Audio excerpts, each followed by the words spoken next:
Bonjour, je vais vous reparler ce matin de Nassima Dindar et de ce qui s'est passé au Conseil général. Alors j'entends déjà certains d'entre vous dire oui, on va encore parler de Nassima Dindar. Eh oui, on va encore parler d'elle parce que tant qu'elle fera des bourdes comme celle qu'elle a faites ce matin, eh bien elle aura droit aux honneurs de infos. Alors qu'est-ce qui s'est passé ce matin? C'était l'assemblée plénière du Conseil général, il y avait un énorme dossier à l'ordre du jour qui était essentiellement le vote du budget. Assez bizarrement, ce vote n'a pas vraiment posé de problème de la part de l'opposition. D'ailleurs, à noter que le budget du Conseil général est beaucoup plus important que celui de la région, mais que c'est, je dirais, quelque chose d'apparent, qui n'est pas réel dans la mesure où, au Conseil général, il y a ce qu'on appelle des budgets qui sont réservés, et où l'argent qui rentre d'un côté, qui est une subvention de l'État, ressort immédiatement dans le domaine du social. Par exemple, pour payer le RMI, ça fait des sommes énormes.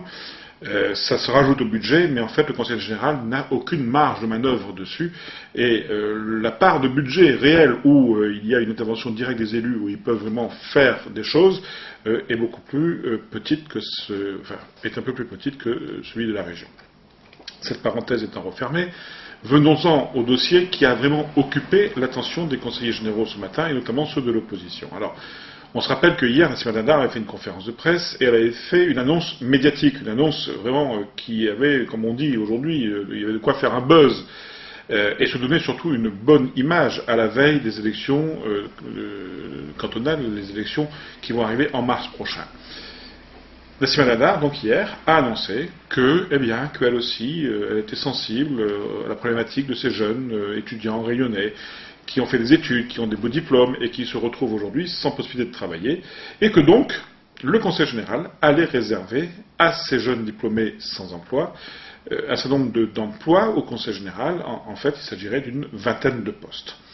Alors, effectivement, l'intention était louable, et la première réaction de tout le monde était de se dire, écoutez, bravo, voilà une collectivité qui fait un effort en direction des jeunes. Et puis tout de suite, les vraies questions sont apparues. Voilà. Outre le fait que, tout le monde a bien compris qu'on fait de la politique politicienne, c'est-à-dire qu'il s'agit de capter les caméras, histoire de faire croire, d'accréditer une image.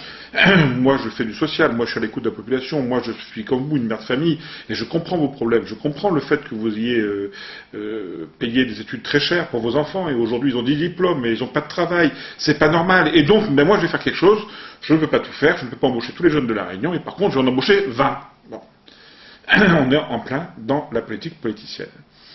Mais derrière se cachent des pièges dans lesquels Nassima est grossièrement tombé, et ça montre bien que ce dossier n'a pas été préparé, qu'il a été fait dans l'urgence. Il fallait faire un coup médiatique, et on n'a pas regardé les conséquences. Quand on regarde de quoi il s'agit, on n'embauche pas des gens comme ça dans une collectivité, notamment au département. Il faut d'abord passer par un concours, et ensuite on est inscrit sur une liste d'aptitudes, et ensuite on est embauché. Alors, sur les postes attachés dont il est question là, la vingtaine, on s'aperçoit qu'il y a un peu plus d'une vingtaine et quelques de Réunionnais qui sont inscrits à ce qu'on appelle le CNFPT, c'est-à-dire le centre qui regroupe toutes ces candidatures, de personnes qui ont rempli ces conditions pour pouvoir être embauchées sur ces postes. Eh bien qu'il y en a un peu plus d'une vingtaine qui attendent, parfois depuis 1 an, parfois depuis 2 ans, parfois depuis 3 ans d'être embauchés. Et que normalement, la loi oblige, quand on embauche sur des postes attachés, eh bien d'embaucher ceux-là en priorité, puisque ceux-là ont fait l'effort de passer un concours. Et ils ont été reçus. Donc si on doit en récompenser, on doit récompenser d'abord ceux-là. Deuxième chose qu'on découvre quand on gratte un tout petit peu le dossier, c'est que ces jeunes que Nassima Dindar envisage d'embaucher, eh bien, ils seraient embauchés en tant que contractuels, ce qui éviterait au Conseil général de payer la surrémunération. Ce qui veut dire que, en fait, Nassima Dindar fait faire des économies au Conseil général sur le dos d'une vingtaine de jeunes Réunionnais, en évitant de payer au prix fort des personnes qui ont été reçues à leur concours, et en embauchant à la petite semaine sur des contrats précaires des jeunes que l'on paierait moins cher pour faire le même travail. Donc on voit bien quelle était la manœuvre, et encore une fois une manœuvre électorale, bassement politicienne, à la veille d'élections. Et le risque aujourd'hui pour Nassima, c'est quoi?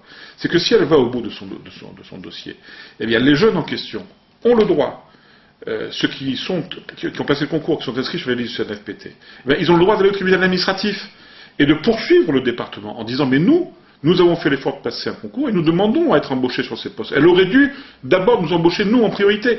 Et ils ont de grandes chances de gagner. Et si jamais elle le fait, eh bien, il n'y aura plus la place pour aucun des 20 jeunes à qui elle a promis du boulot. Et si jamais elle ne le faisait pas, et donc qu'elle embauchait ces jeunes, eh bien, les 20 jeunes à qui elle a promis n'auraient pas un travail. Tout ça pour vous dire que, en politique, malheureusement, ce sont souvent des effets d'annonce, souvent des paillettes, mais que quand on gratte un tout petit peu la réalité, elle est beaucoup moins rose que cela. Dernière question que je vous pose, il aurait été intéressant de savoir quels étaient les 20 jeunes que l'on envisageait d'embaucher. Je suppose qu'une fois de plus, nous aurions des surprises sur les noms qu'on aurait trouvés à l'intérieur. Merci et à demain.